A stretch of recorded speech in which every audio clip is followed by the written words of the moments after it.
Over the last week or so, I've been deliberately looking at the Eastern Cape newspapers, the letters pages, also some of the online forums about East London's new name, KuGompo City, approved as part of 21 new national name changes. It was a public proposal by Bonisile Gray, who argued that KuGompo is the original pre-colonial name dating back to the late 1800s. KuGompo is apparently the sound gompu gompu of waves crashing against Gompo Rock. It's or Cove Rock. It's designated as a sacred Amakosa site. But I've always known East London as eMonti. When I've been, of course, my airline ticket says East London. The signs on the road says East London. But I know the city as eMonti. Is there anything in a name? Of course, many different people would have claims to different names. Apparently in 2019, khoi-san leaders proposed Igabab as the name for West London, meaning place of buffalo. But I'm joined now by Dr. JJ Klaas, who's a historian, academic and author. Good morning, Dr. Klaas. Really appreciate your time. From a historian's perspective, how strong is the evidence that KuGompo predates what many people know East London as, and that as eMonti? The both historical and archaeological evidence indicate that that part of the country was inhabited by Amaxhosa centuries way before the arrival of the colonialist. So Amaxhosa is expressive people. They named that region Gompo because it was an expression of the thunders of the waves in that area. Even today, if you go around the Cove Rock, it's one of the deepest areas of East London, and it does have a spiritual presence. If you go there, especially in the morning, you can see that and feel it is a unique place. But let me go back to the historical context, which people don't know. What bothers me as a historian is when people say this name change is a waste of money. I think that is a demonstration of the lack of understanding of how that history happened. That place used to be known Gompo, as I've said, and it was named East London in 1847 by Major General Harry Smith when he returned to South Africa for the second time. You may recall that it was the same Smith who faced Makoma in the War of Windsor in 1835. Then he was defeated.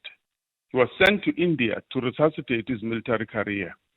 He defeated the Indians in the town of Alwar in 1846, was promoted to a major general, and he returned now to South Africa for the second time in order to complete conquest and also to avenge the defeat of 1835.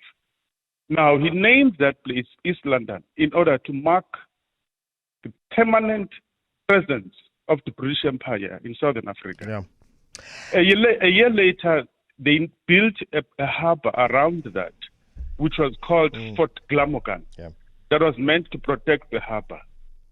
And even today, the settlers are still very thankful that East London was built. Why am I saying that?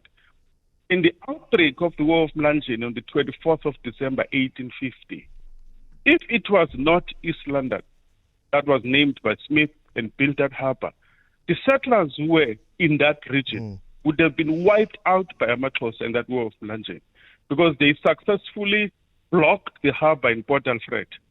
They blocked the harbor in Port Elizabeth. So the British were able to offload that army only in East London during the War of Mlanjeni.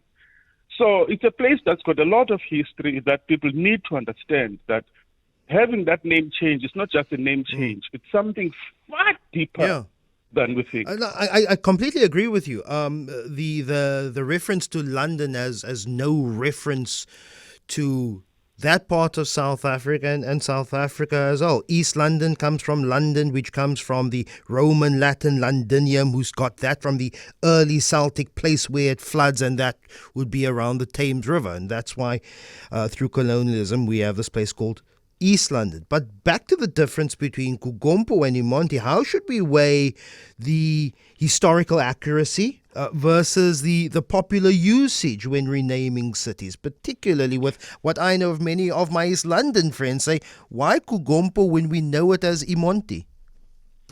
It's because the eMonti is the bastardization of the word Mond. It's an Afrikaans word which refers to the river mouth of the Buffalo River.